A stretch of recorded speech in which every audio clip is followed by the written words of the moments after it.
Seigneur notre bien-aimé dans le Seigneur, que Dieu vous bénisse. Alors je vous salue dans le nom du Seigneur Jésus-Christ. Vous savez que nous sommes vendredi 12 juin 2020. Et comme d'habitude, vous savez, nous avons le culte les mercredis et les vendredis et que nous diffusons autour de 20h, 21h et lorsque nous sommes en retard. Et vous savez aussi que nous avons le culte les dimanches que nous diffusons autour de 13h, 14h si possible. Alors, je voudrais remercier ceux-là qui, par leur contribution financière et même par leur encouragement, essaient de venir et nous apportent leur contribution. Alors, si vous aussi, vous voulez bien apporter votre contribution pour que ces prédications soient diffusées en ligne, comme vous voyez aujourd'hui, vous avez simplement l'occasion de regarder dans les numéros qui s'affichent souvent à la fin des vidéos. Vous allez voir les numéros, prenez-les et appelez et ils vont vous dire comment vous pourrez contribuer à votre manière pour pouvoir à ce que l'évangile, sinon la pure parole, puisse être prêchée dans les médias, sinon en ligne. Alors je vous ai aussi dit qu'on avait envie de faire les directs, mais désormais pour faire les directs, YouTube a demandé qu'on ait un quota. Alors ce quota c'est autour d'une centaine d'abonnés. Alors je vous encourage, parce que nous sommes aujourd'hui à près de 22, maintenant je vous encourage d'aller un peu plus, parce qu'il nous manque à peu près plus de 60, sinon je vais dire plus de 78 abonnés pour atteindre au moins 100 abonnés. Alors lorsqu'on aura atteint 100 abonnés ou bien 80 abonnés, je pense qu'on pourra demander à YouTube pour pouvoir diffuser nos prédications en direct. Alors ça vous fera plaisir parce que on souhaiterait désormais souvent intervenir en direct parce qu'il peut arriver que nous ayons des cultes, là nous avons questions et réponses. Alors cela serait bien pour vous que depuis vos téléphones, depuis vos ordinateurs, vous pouvez poser des questions sur ces différents sujets qui vont essayer d'éclairer votre lanterne et cela fera du bien.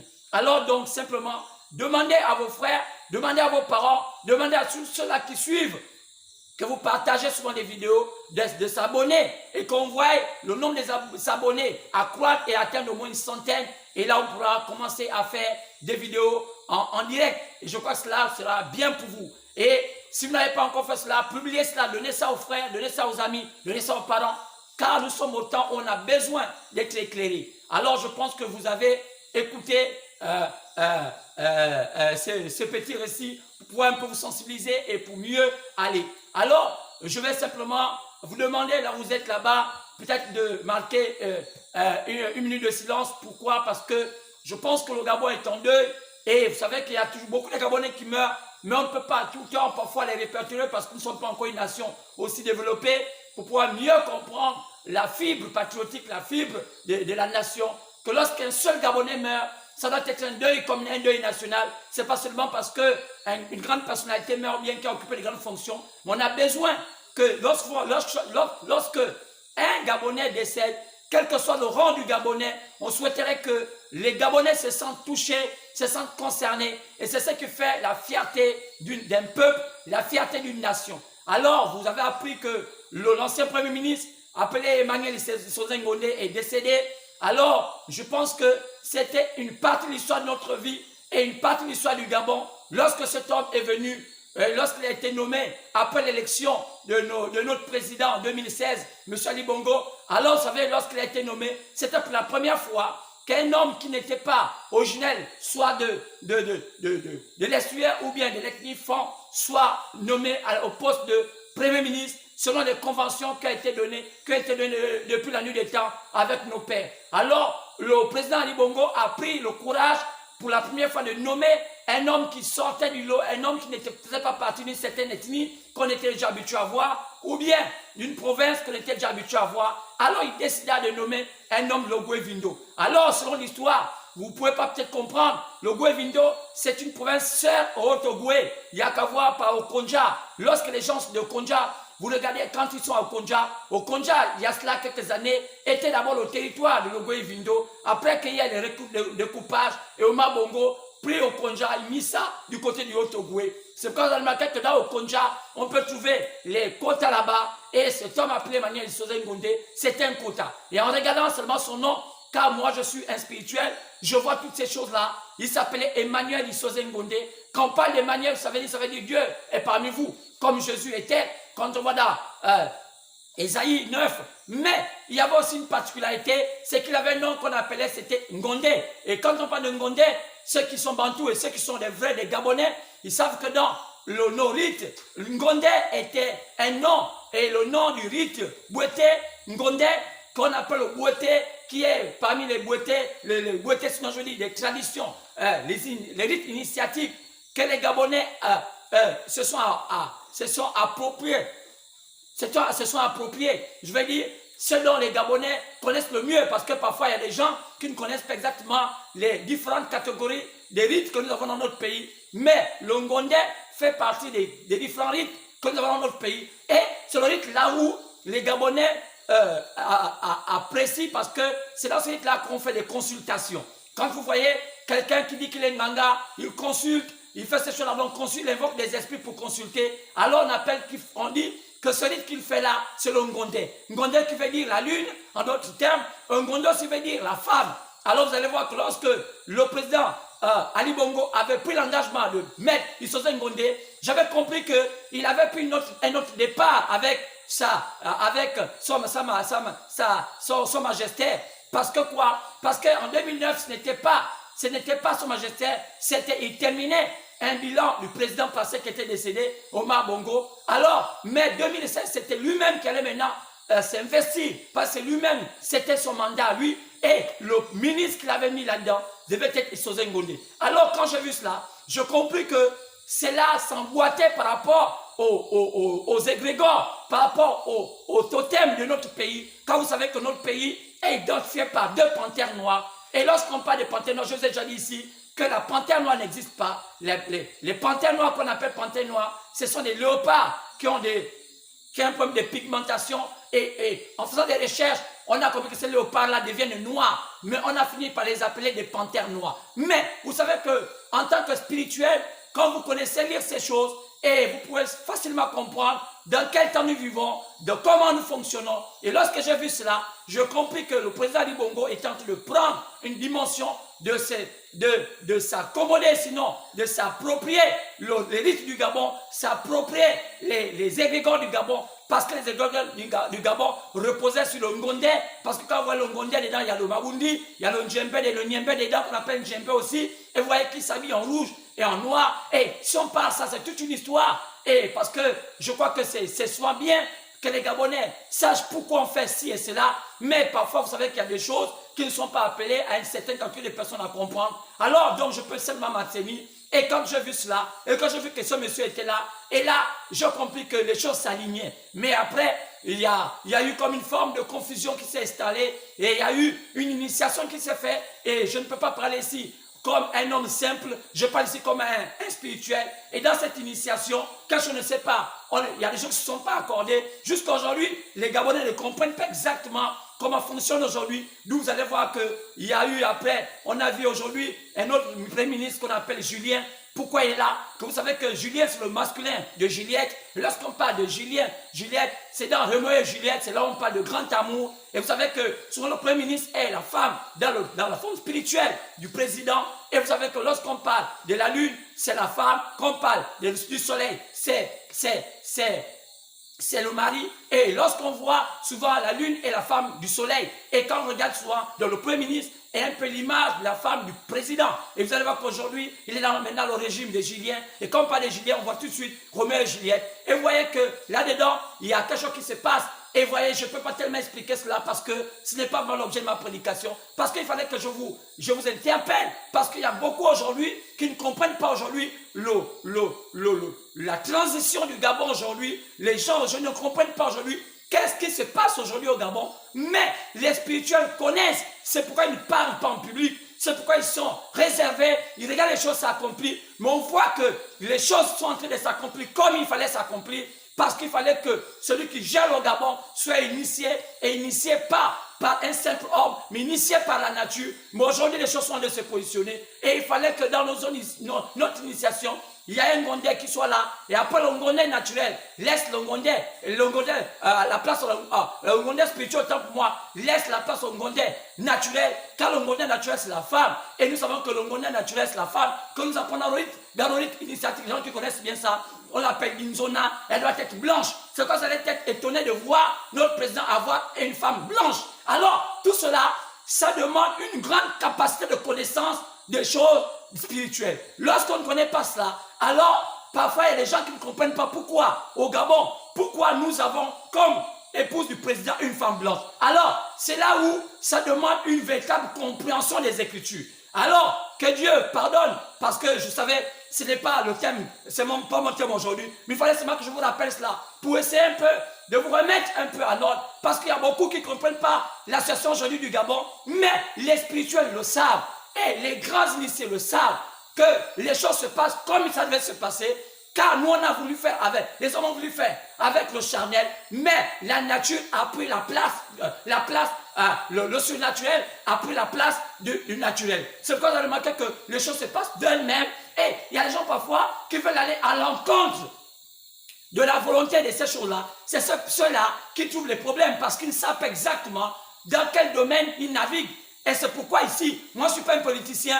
Vous allez pouvoir faire toutes sortes de recherches. Vous allez comprendre que je ne suis pas à la sorte de quelqu'un, mais je suis aujourd'hui en train de canaliser les choses. Je suis en train aujourd'hui de mettre les choses à leur place, parce qu'on aurait des comptes à rendre. Tout le monde aurait des comptes à rendre dans ce pays. Pourquoi? Parce que chacun est responsable à son niveau. Mais moi, en tant que pasteur, j'ai le devoir de dire des choses qui sont réelles, qui sont même prouvées, sans aller dans l'invective, sans aller dans le mensonge. Car ce que je dis, c'est prouvé. Pourquoi? Allez-y voir les grands initiés, ils vont faire comprendre que la femme blanche, on l'appelle Linzona, c'est elle qu'on appelle la femme blanche, c'est elle-là qui est la gardienne des secrets, la gardienne du temple. Alors, je voudrais peut-être aller un peu plus loin, mais comme ce n'est pas l'origine de ma prédication, ce n'est pas le thème de ce soir, mais je vous dis qu'aujourd'hui, on a un message extraordinaire et nous avons intitulé ce message « Afrique, entre parenthèses, Gabon, ouvre tes yeux et tes oreilles ». C'est le temps d'écouter, c'est ton temps d'écouter Dieu. Donc, Afrique, entre parenthèses, Gabon, ouvre tes yeux, ouvre tes oreilles, c'est ton temps d'écouter Dieu. Alors, peut-être que vous allez dire que, mais est-ce que depuis longtemps l'Afrique n'écoutait pas Dieu? Alors, vous savez, il y a écouter et écouter. Quelqu'un peut dire, j'ai écouté, mais il ne peut pas comprendre. Mais quand je parle ici d'écouter, ça veut dire, j'aimerais qu'aujourd'hui, l'Afrique puisse comprendre. Et je parle de Dieu, donc la déité. Donc quand on parle de Dieu, souvent on dit que c'est l'objet d'adoration, oui, mais je parle du Dieu suprême, le Dieu tout-puissant, qui parle au travers des humains, qui parle parce que Dieu a toujours utilisé des humains pour parler, car il est dit dans nos jargons chrétiens que la foi vient de ce qu'on entend, et ce qu'on entend vient de la parole de Dieu. Donc, lorsqu'on parle, le prophète Amos pouvait dire que la parole de Dieu vient au prophète, le prophète ce sont des hommes, donc Dieu ne fait rien sans avoir révélé son secret à ses serviteurs, les prophètes. C'est pourquoi, avec toute modestie, je vais marquer une minute de silence. Je crois que vous allez su faire cela. À l'écoute de la mort de ce monsieur qui était, je crois, un homme illustre. Moi, je ne l'ai pas connu, mais en sachant qu'il a été Premier ministre, et j'ai entendu, j'ai essayé un peu de voir comment il essaie de naviguer. Alors, je me dis que c'était aussi un grand homme du pays, et j'ai besoin de marquer une pause pour dire, alors tu as tiré ta révérence, tu as fait ce que tu pouvais faire à ton niveau, mais les autres qui continuent n'avaient qu'à faire attention, parce que c'est comme une maison qu'on bâtit, on doit positionner chaque brique à leur place, et c'est ce que je veux. Alors, on va marquer juste une minute de silence, et après nous allons revenir à notre prédication.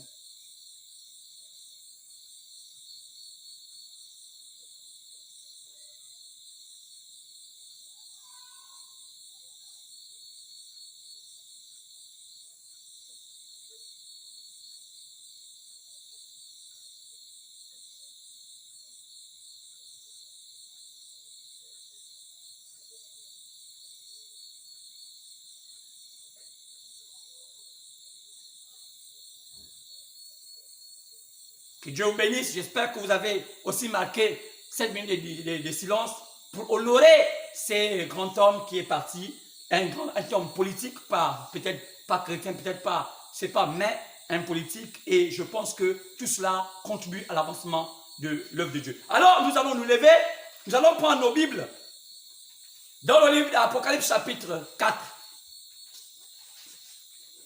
Apocalypse chapitre, partant du verset 4.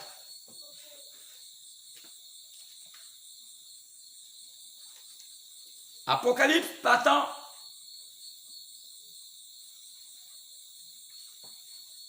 du chapitre 4, du verset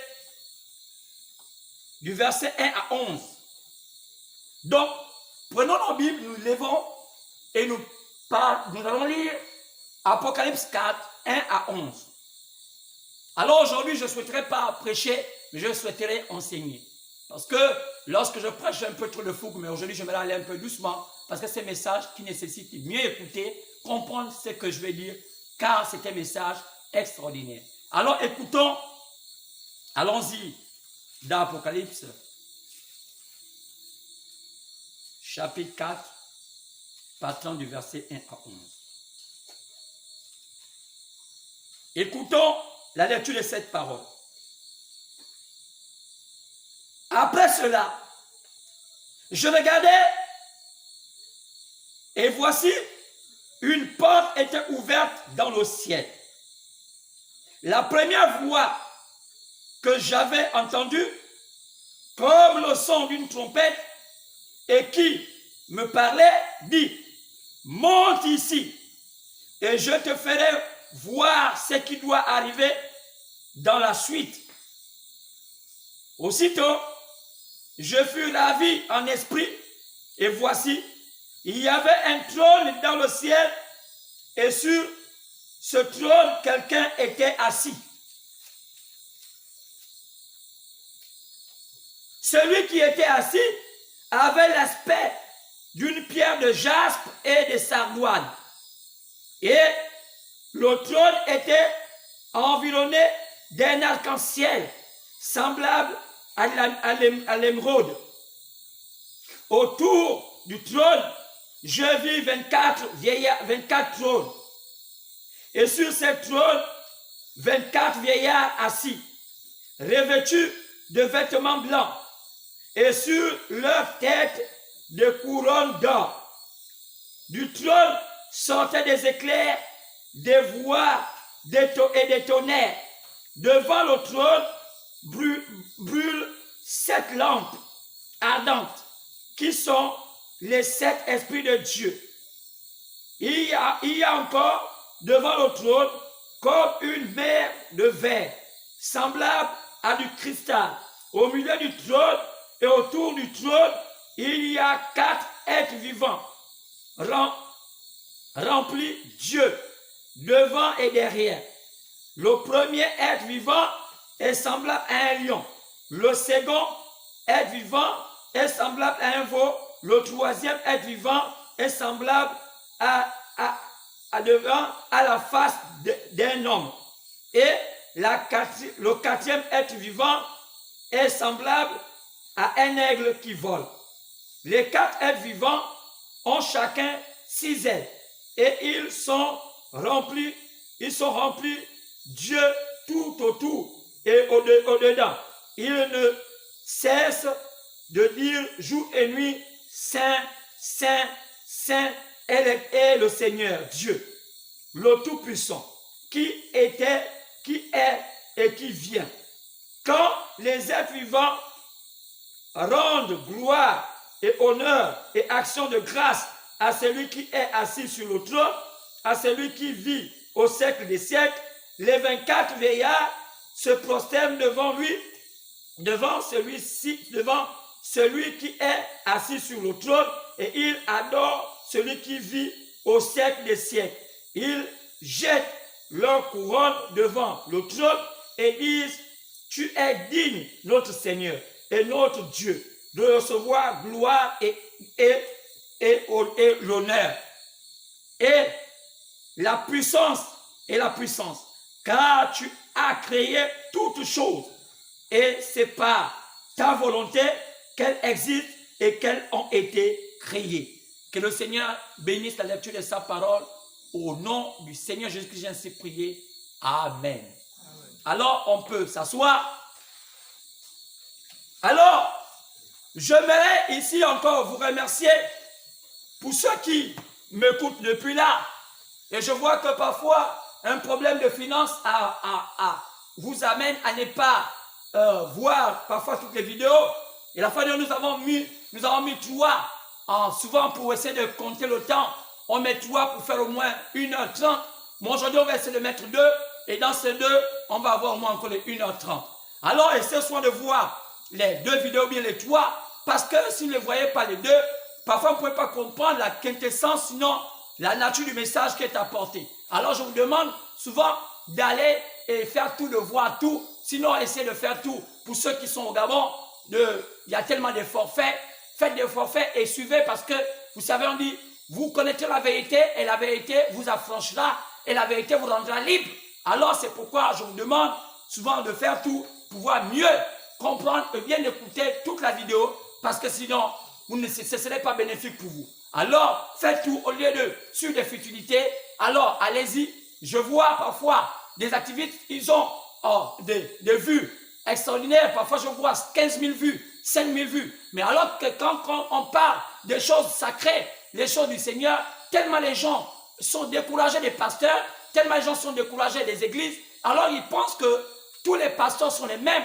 Les gens pensent que tous ceux qui parlent de Dieu parlent la même chose, alors que non. Mais il y a de vrais serviteurs de Dieu à qui Dieu en a donné la permission de parler. Et lorsque vous écoutez ces hommes, alors vous voyez que votre vie change. Et vous voyez une pleine croissance dans votre vie parce que ce ne sont pas eux qui parlent, mais c'est Dieu au travers d'eux. Alors, je pense que prenez le temps parfois d'écouter et prenez le temps parce que au lieu d'écouter parfois des injures, au lieu d'écouter parfois voir des images obscènes, au lieu de voir toutes ces choses-là qui ne peuvent pas vous édifier, alors prenez de votre temps de parfois écouter la parole parce que vous avez dit la parole, on l'écoute, on la lit. Non, ce n'est pas la même. Car celle qui est apportée ici, c'est celle qu'on appelle la parole révélée. N'oubliez pas que Jésus a dit que je suis la révélation que je vais bâtir mon église. Alors, les portes de ce jour de l'enfer ne pourront donc pas contre elle. C'est pourquoi je vous demande de faire l'effort, de partager ces vidéos aux amis, à tous ceux-là qui sont partout, parce que le temps est plus qu'avancé. Et si l'Afrique continue à marcher comme ça, ce serait la perdition totale. D'où je suis, peut-être je vais remercier, sinon on aurait dit quelque chose ici au sujet de la ministre des Affaires étrangères, sinon la déléguée, qui j'ai vu en participant à cette réunion, là où on parlait de l'histoire d'Israël avec la Palestine. J'étais content du fait que je crois qu'elle a tenu une attitude merveilleuse parce que je pense qu'elle n'a pas tellement intervenu, parce que c'était une affaire épineuse et je pense que le Gabon n'a pas besoin de se fourrer dans des choses parfois qui ne sont pas à la hauteur ou sinon qui ne sont pas intéressants pour eux, parce que même si on veut faire plaisir au peuple arabe, même si on veut faire plaisir à la Palestine, alors que le Gabon continue à être penché du côté juste, parce que si le Gabon veut être penché du côté qui n'est pas bien, quels que soient nos alliés, quelles que soient nos affinités avec les amis, alors c'est nous attirer les foudres de la nature, c'est nous attirer les foudres du Créateur, car on ne peut pas changer ce que le Créateur a dit. Alors c'est pourquoi je suis reconnaissant à Dieu et je pense qu'elle n'a pas avancé autant de choses, peut-être que je ne sache, et si là elle a fait, elle est responsable de ce qu'elle a fait, mais lorsque je suis au journal, j'ai vu qu'elle était sereine, elle regardait, elle n'a pas vraiment tellement parlé de ça, parce que cela ne concerne pas le Gabon, car laissez Israël régler ses problèmes avec les Palestiniens, et s'il faut prendre le bon côté, écoutez les deux côtés, et dites que ça c'est juste et ça c'est pas vrai, si vous voulez donner une appréciation, mais avant de donner une appréciation, allez à l'origine du problème, et vous allez voir que cela marchera. Mais si vous ne connaissez pas l'origine du problème, je préfère que vous vous absteniez parce que dedans, il y a des choses compliquées. Et aussi, je suis content du fait que j'ai vu le gouvernement et rester là à observer ce qui se passe aux États-Unis concernant la mort de M. Flo. Ce monsieur, c'est qu'il est mort et ce n'est pas juste que quelqu'un meurt comme ça, mais du fait de voir le comportement des Africains aux États-Unis, les Africains noirs racontant des choses qui ne tiennent pas debout, sachant que c'est l'un des pays, l'un des peuples privilégiés en tant que noirs, parce que lorsqu'on part aux États-Unis, ils ont tellement des avantages que nous les Africains en Afrique, on n'en a pas. Et ils profitent de ces avantages à ce moment pour faire ce qui n'est pas bien, ils se droguent, ils passent leur temps à chanter et tout ce qui n'est pas propre. Alors, je pense que ce n'est pas digne de soutenir un tel peuple car c'est la même chose qui s'est passée avec Martin Luther King lorsqu'il a induit ce peuple africain en erreur en lui disant qu'il fallait combattre les Blancs parce que les Blancs ne veulent pas que les Noirs apprennent dans les mêmes écoles que leurs enfants, mais ce n'était pas utile parce que les Blancs avaient déjà construit des écoles pour les Noirs, alors donc on n'a pas besoin de l'hybridation. Donc ce pasteur noir américain avait induit son peuple en erreur et jusqu'à aujourd'hui les gens lui donnent les éloges en disant Martin Luther King était un grand pasteur. Vous savez, quand quelqu'un est parfois dans une position de fausseté mais qui s'apparente à la vérité, souvent les gens pensent que c'est la vérité. Donc il faut d'abord marquer un pas pour dire est-ce que c'est la vérité? Écoutez bien l'histoire. Donc c'est pourquoi moi je pense que selon la vérité de l'histoire, Martin Luther King menait un faux combat qui n'est pas un vrai combat. Donc même si moi j'étais aux États-Unis, en tant que noir, je n'allais pas me lever pour le soutenir. Alors vous savez, il y a des choses comme ça qu'il faut éviter. Et je vois comment l'esprit de trahison habite les Africains. Le parti républicain qui avait voté les lois pour sortir les noirs de l'esclavagisme, qui avait libéré les noirs, c'est le même parti républicain aujourd'hui que les Africains sont en train de cracher. Un homme comme Powell, à qui le parti républicain a tout donné, il est l'un des hommes les plus influents du monde. Il était secrétaire d'État aux États-Unis. On a vu, vous avez vu des hommes comme ça, jouent l'hypocrisie en disant que non, même s'il est républicain, il va maintenant voter un homme de je ne sais pas comment on l'appelle, un homme démocrate. Alors, c'est dommage de voir qu'un Africain, même arrivé à un certain niveau de responsabilité, se comporte encore comme un enfant, mais je pense que ce n'est pas l'image du vrai Africain. Parce que si Colin Powell, ou bien Powell, on l'appelle comment, était en Afrique, eh bien, il était à l'école des vrais Africains, il devait comprendre qu'on ne trahit pas, et on ne crache pas dans la mamie qui l'a nourri. On ne crache pas dans la mamie qui le nourrit. Donc, si le parti républicain l'a rendu grand, qu'aujourd'hui, par les émotions de sa peau noire, il va maintenant dire qu'il va soutenir l'autre parti opposé, ça montre qu'il n'est pas un vrai Africain. Donc, je suis dessus de ce genre de noirs. Et quand je vois George Bush accompagné, je ne sais pas pourquoi, peut-être parce qu'ils ne sont plus au pouvoir, alors que ce même George Bush-là, c'est le parti républicain qui l'avait positionné président. Et le père, qui était aussi président, et lui aussi. Donc, vous voyez, toute une famille, c'était presque pour la première fois de voir et le père est président, et le fils est président. Et tout ça, ça a été à cause du parti républicain. Donc, je crois qu'il y a un petit souci. Et quand je vois que les gens, aujourd'hui, parlent du fait que Trump puisse prendre une Bible et la brandir, mais c'est une fierté. Aujourd'hui, on ne voit pas beaucoup de présidents au monde comme ça qui peuvent brandir une Bible. Ça, c'est une fierté. Donc, si aujourd'hui, les Noirs ne voient plus ça, je suis tellement déçu. Parce que si j'étais aux États-Unis, j'aurais souhaité même peut-être changer de peau parce que cela ne montre pas la fierté que l'Africain en a. Parce qu'on ne combat, on ne soutient pas des faussetés comme ça. Alors, si ce monsieur est mort, et nous regrettons qu'il soit mort, mais nous ne savons pas exactement quel était cet homme, qu'est-ce qu'il faisait. Et c'est sûr que vous savez qu'ils ont tué des antécédents avec la police parce qu'ils sont dans le monde flou. Et nous voyons que même les policiers qui sont là-bas, il y a beaucoup de noirs qui sont dans la police. Alors, on les a même eu un président noir. Mais pourquoi ce président noir-là n'a pas pu régler, qu'on appelle Obama, régler le problème des noirs? Parce que vous savez que lui aussi, il est incompétent. Donc, vous savez, erreur. Donc, je suis content que le gouvernement n'ait pas pris position pour cela, à part un parti de l'opposition qui montre aussi ses limites dans tous les sens, qui s'est affiché en disant qu'ils ne sont pas d'accord. Vous savez, il y a souvent un problème lorsque les gens n'ont pas la lecture de la chose naturelle et la chose spirituelle. Alors, ça là, c'était, je ne peux pas rester comme ça sans dire cela et dire que c'était une bonne position du gouvernement gabonais, car ne soutenez pas ce qui n'est pas soutenable et n'allez pas dans un domaine là que vous ne maîtrisez pas, de peur que quand vous allez partir, vous n'allez plus retourner. Alors, que le Seigneur vous bénisse pour cela. Alors j'étais là, je lisais Apocalypse chapitre 4. Et je disais que le thème d'aujourd'hui, c'est l'Afrique, en parenthèse Gabon. Ouvre tes yeux et tes oreilles. Afrique, en parenthèse Gabon, ouvre tes yeux et tes oreilles. C'est ton temps d'écouter Dieu. C'est ton temps d'écouter Dieu. Donc, j'ai pris comme référence biblique Apocalypse chapitre 4, partant du verset 1 à 11. Et ici, nous voyons que la Bible nous parle de l'apôtre Jean, qui ici représente un peu l'image de l'Église. Après que l'Église est terminée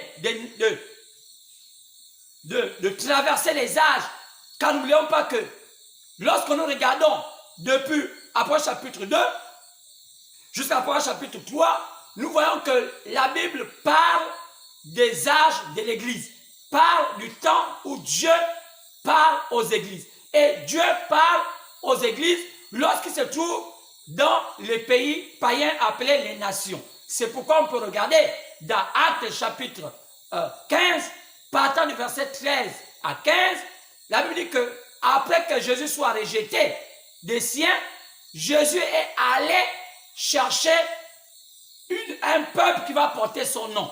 Acte 15, partant du verset 13 à 14, même à 15.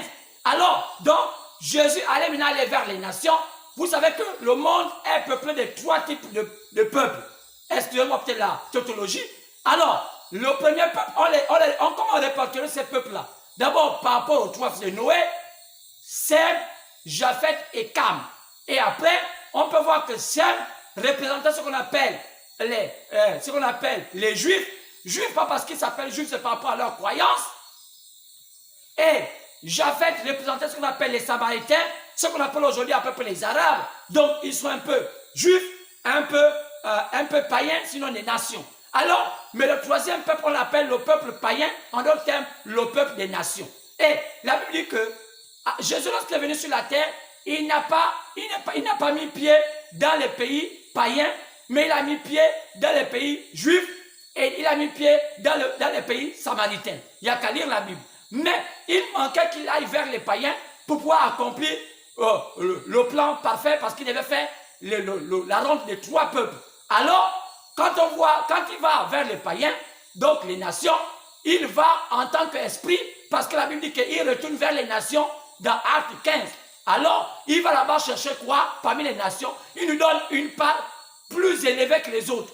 Donc, dans les autres nations, il ne choisit pas un peuple, mais parmi les païens, alors Jésus, lui, il va choisir un peuple, donc une épouse, une église qui va porter son nom. Alors, c'est à ce niveau-là que nous voyons que Jésus a tellement aimé les païens, il était tellement extraordinaire, et il devait forcément faire quelque chose avec les païens. Il devait aller là-bas, choisir un peuple qui devait porter son nom, à l'image d'un homme qui va chercher une femme, pour que cette femme-là soit héritière de ses biens. Donc, soyons fiers d'être païens, soyons fiers d'être des nations, car Jésus a mieux d'aller vers les nations pour chercher un peuple qui va porter son nom. Donc, c'est bien. Lorsque je vois encore les Noirs, ou bien je ne sais pas qui, on va en Israël pour aller se laver au Jourdain, on va. Alors qu'il y a un privilège qui vous a été donné, mais qui vous demande de revenir encore dans des choses qui n'ont rien à voir avec la réalité, avec des superflus, je vais dire, comme c'était du gangaïsme. Oh, je fais du bien, du charlatanisme. Oh, on va en Israël pour se laver, on va en Israël. Il y a même des Gabonais qui le font, les Ivoiriens le font, la plupart de l'Afrique. Sinon, les gens pensent qu'aujourd'hui, quand on va en Israël, on est vieux saint. Non. Dieu a dit qu'il va d'abord jeter ce regard vers les nations, donc vers les païens, à part Israël, pour chercher parmi ces nations-là un peuple qui va porter son nom. Après, il va retourner en Israël. Alors, donc, l'heure n'est pas aller en Israël, l'heure c'est de rester chez les païens et voir la visitation de Dieu. Sinon, quel cas? À quoi bon Dieu, à ce qu'on sert à Dieu d'aller vers les nations pour chercher un peuple qui va porter son nom, si les mêmes nations quittent là où Dieu est pour aller encore en Israël? Il y a problème. Donc, on appelle ça servir Dieu en dehors de sa volonté. Amen. Quand vous voyez quelqu'un faire ça, qu'il soit pasteur, que ce soit, ça montre que c'est un homme qui est dans la superstition.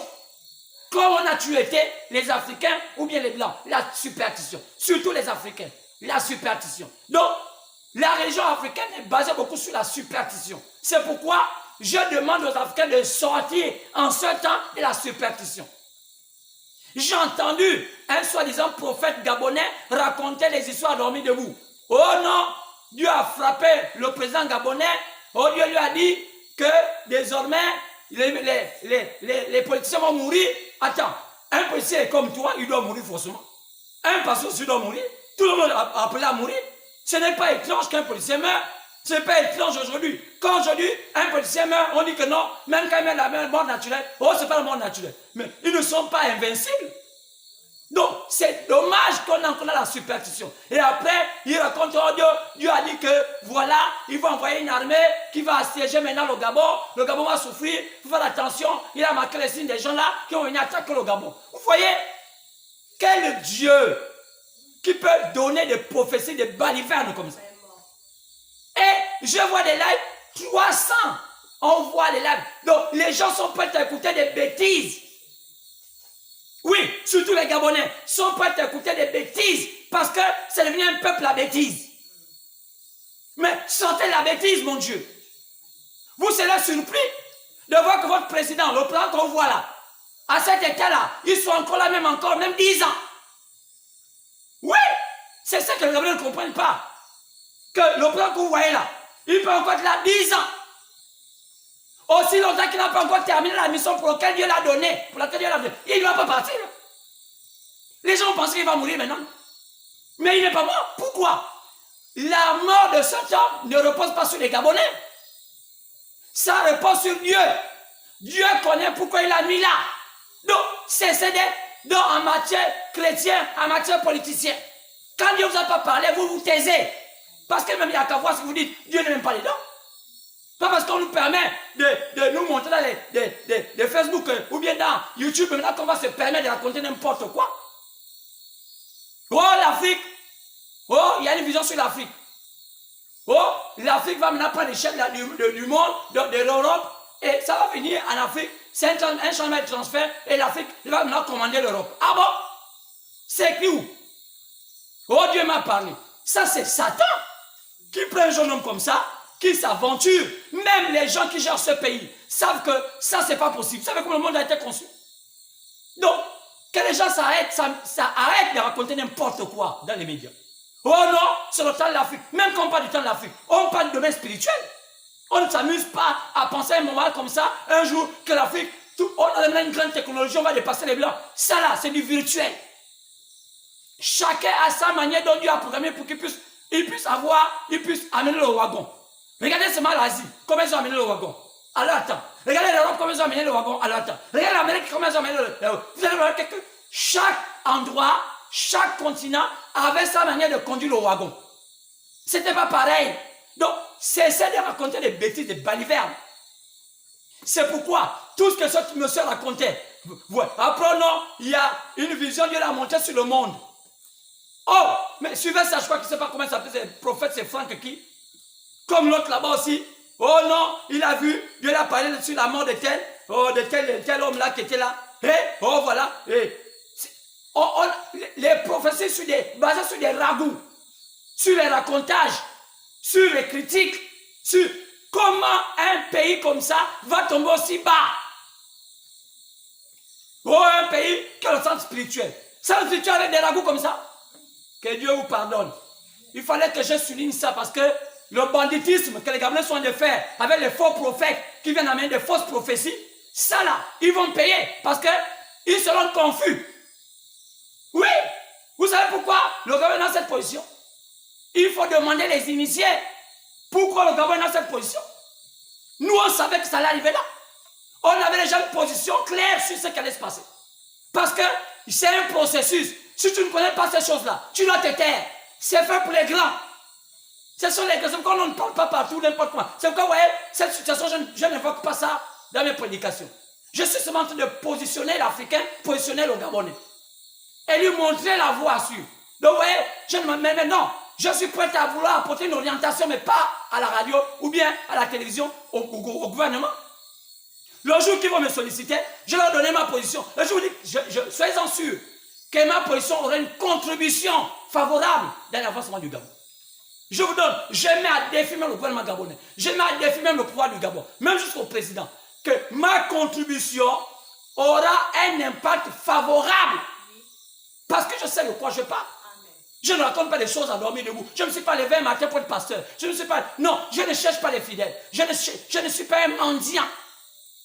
Mais je dis ce que l'Éternel m'a dit de dire. Et je sais comment je l'ai rencontré. Et je peux vous démontrer comment je l'ai rencontré. Je ne suis pas dans les balivernes. Alors, ce n'est pas de ça que je voulais parler. Mais je parlais des gens qui étaient un type des élus. Vous regardez qu'après les âges de l'Église, Jean fut ravi.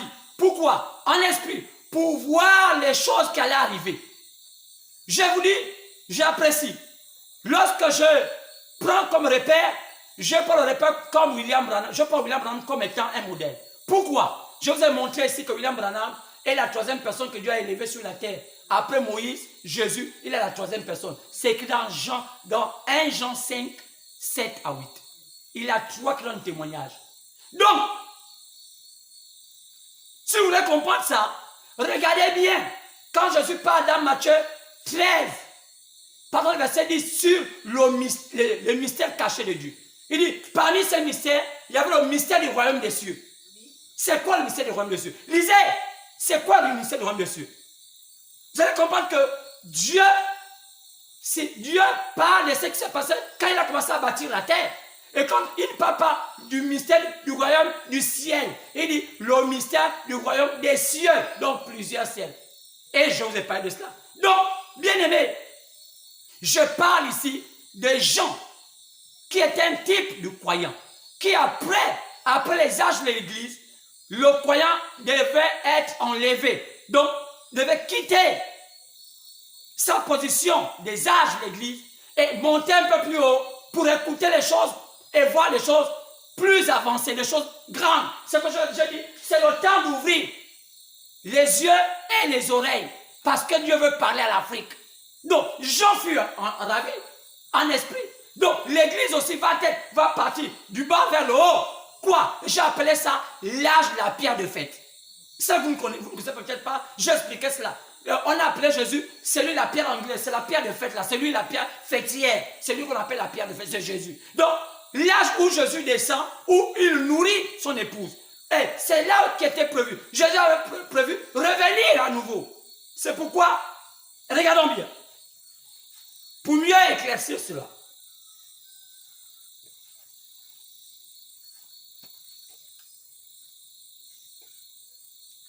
Dans nos anciennes prédications, messages, nous avons vu que Joseph en Égypte était un type du Seigneur Jésus chez les païens.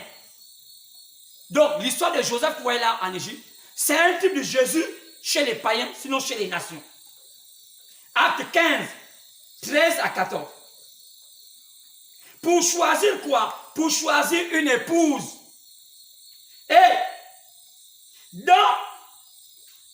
c'est pourquoi choisir une épouse.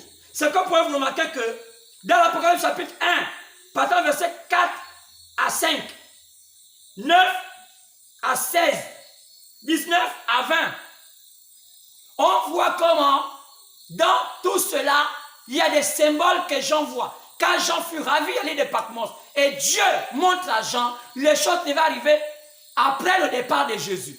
Et c'est là où Dieu lui montre les 7 églises. Et Dieu lui montre un chandelier. Et Dieu lui montre un homme comme le fils d'un homme marchant parmi les chandeliers. Et il y a tout un panoplie de symboles que Jean voit sur l'histoire de l'Église, l'histoire des élus, comment Jésus choisit les élus parmi les nations. Et on voit comment il redescend à nouveau. Et on le voit avec une nuée, comme il était remonté. Quoi? Jean est en train de voir tout ça. Parmi qui? Parmi les églises. C'est ce que Dieu lui avait montré. On peut regarder ça là, dans Apocalypse chapitre 1. Partant du verset 4 jusqu'au verset 20. Et c'est clair. Qu'est-ce qui s'est passé? Dieu, travaillant en manière invisible au travers des humains, et là-dedans, il va choisir 4 étoiles qu'on appelle 4 chandeliers, dont des lumières. Pas plutôt 5 chandeliers autant, 7 chandeliers autant pour moi. Et 7 étoiles, qui veut dire quoi? Des serviteurs de Dieu, par lesquels chaque serviteur avait une mission de choisir à son temps des gens qui devaient faire partie de ce qu'on appelle les Dieu vivants. Donc, les élus. Donc, ce qu'on remarque dedans, on parle des chandeliers à 7 lampes. On parle aussi des 7 étoiles. Et Dieu marchait au travers de ces chandeliers. Donc, Dieu, en tant qu'esprit, donc Jésus, qui a la position de prophète quand il est parti, il était maintenant fils de Dieu, il devait prendre le contrôle de ces 7 messagers et il naviguait dans le temps jusqu'à ce qu'il devait aller entrer jusqu'à la Odyssée. C'est à la Odyssée que l'église prend fin.